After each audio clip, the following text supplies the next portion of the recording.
in my life I've had many long-term relationships, and often I actually coach people around, relationship management when it comes to business. And it seems to be the harder facade for my own life, actually, the harder struggle that I've had in my own path to success in terms of finding a balance between personal relationships and entrepreneurship.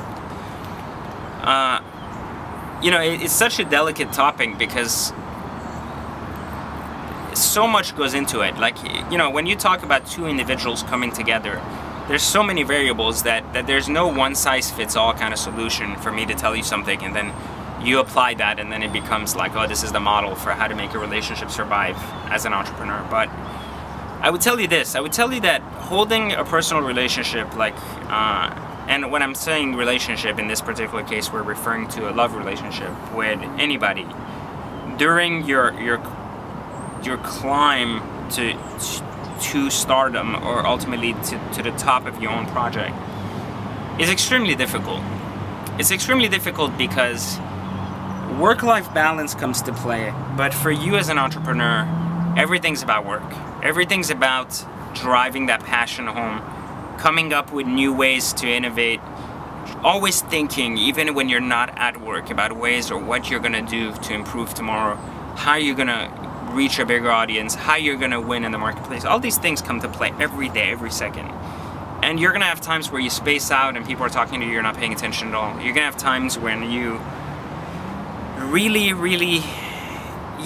want to go to work and the other person is like, well, we haven't seen each other in a week, we should go to the movies or something, and you really don't feel like doing it. Instead, you'd rather be at work because there's something important going on. And it seems like everything every day is just equally as important as the previous day, and it's a never-ending cycle. I would say that in my personal life, I've struggled with that a lot, and I think that I've struggled with that a lot because not because I never found people that I thought were worth the time, but rather because I've always put my projects in front of even myself. So I've put them as a more important aspect of my life than either my own life, than my own health, than my family's health, than my any girlfriend I had at the time, and their well-being, their happiness, or anything else. And I think, I actually did an interview for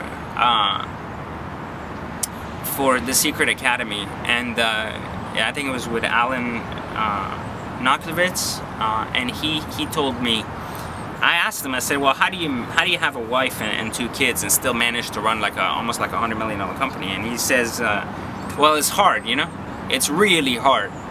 And what you have to do is just make sure that they don't give you grief when you can or can't do certain things. And it really resonated with me because it's true. It's very true. He was telling me that when he calls his wife and he tells her that he's gonna miss their son's first baseball game, she has to make sure that she doesn't give him any grief, and she has to make sure that their son doesn't give him any grief, and he understands from the beginning. The expectations are clear ultimately. So as much as you don't want to really run your relationship like a business relationship, because it's a love relationship, it's about emotions, right? It's about connection.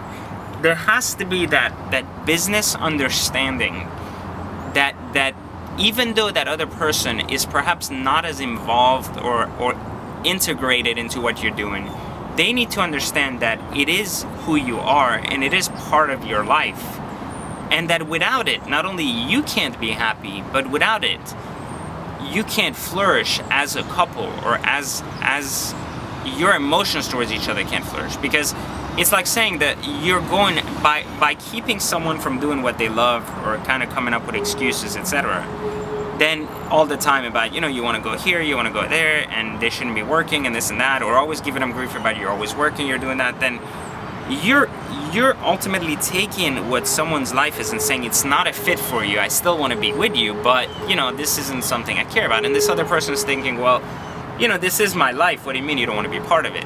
So it's ultimately a constant conflict. I think as entrepreneurs, the best advice I can give you is be aware, very aware of the fact that you are this way, and that your business is integrated into your life, and that people will not share the same level of passion and the same level of interest towards what you're doing every moment.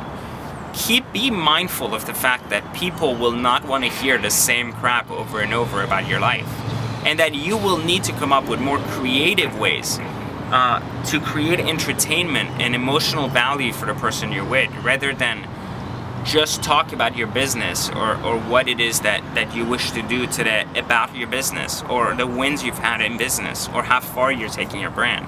I think as much as the person that's with you needs to understand the significance that your entrepreneurial life plays in your personal life, you need to understand as well that their personal life does not revolve around your entrepreneurial one. So I guess my biggest advice is that both parties are going to really be aware of what is going on.